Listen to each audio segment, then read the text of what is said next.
Assalamualaikum warahmatullahi wabarakatuh. Berdasarkan pengamatan yang saya lakukan di lingkungan sekitar mengenai PLSBT, ada beberapa kondisi yang saya temui.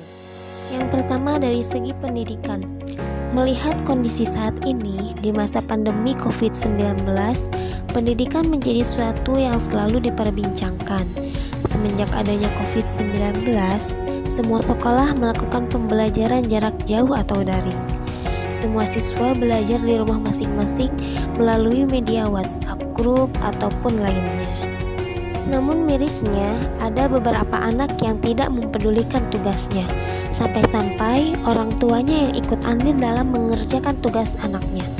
Sedangkan anaknya malah main bersama teman atau main game.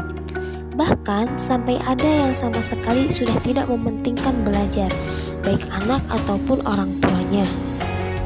Namun, untuk anak yang sedang di kelas akhir seperti kelas 6 SD atau 3 SMP, mereka saat ini sedang melaksanakan ujian sekolah atau madrasah.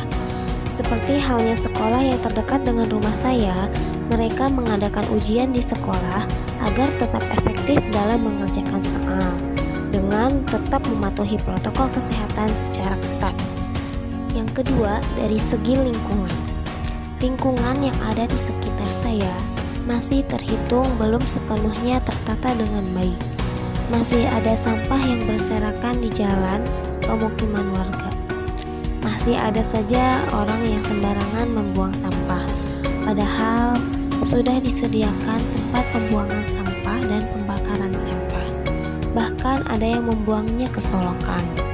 Selain itu, karena banyaknya pabrik di daerah sini, hampir semua air yang mengalir ke warga adalah hasil dari pengolahan limbah pabrik. Sudah pasti kualitas airnya pun tidak sebersih dan sesehat air yang dialirkan dari sungai atau pegunungan. Daerah ini sudah menjadi lingkungan yang padat penduduk.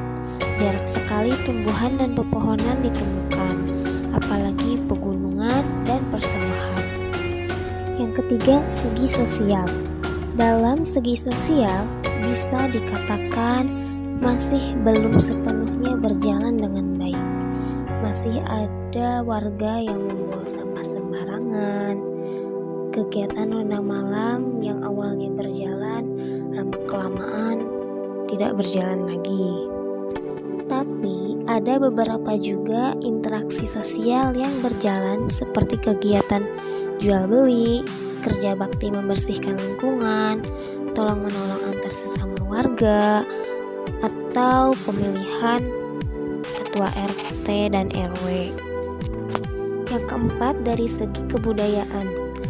Budaya yang masih ada di lingkungan sekitar saya, contohnya seperti tahlilan untuk mendoakan orang yang sudah meninggal, akikahan bayi yang baru dilahirkan dengan menyembelih hewan seperti domba, berbelanja di pasar tradisional, dan lain sebagainya. Tapi bagi kalangan remaja milenial, budaya lokal sudah tercampur dengan budaya luar.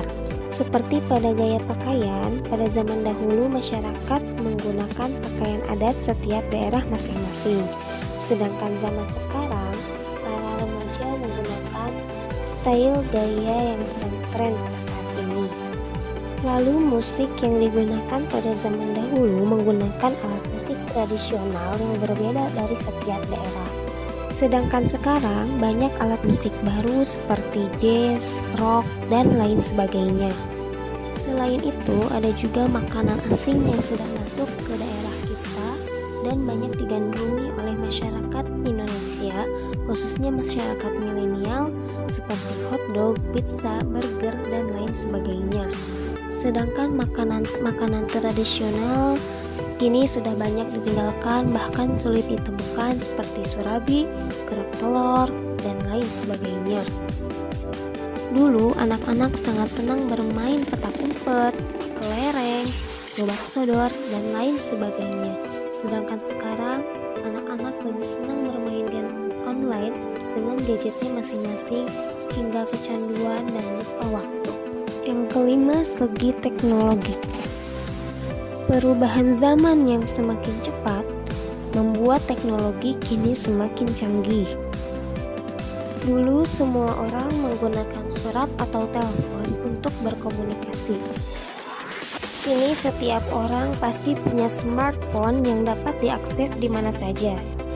Tidak hanya berkomunikasi, bahkan kini untuk sekedar berbelanja bisa dilakukan melalui aplikasi belanja online yang ada di smartphone. Kita tidak perlu pergi jauh-jauh ke tempat berbelanja seperti mall, pasar, dan lainnya.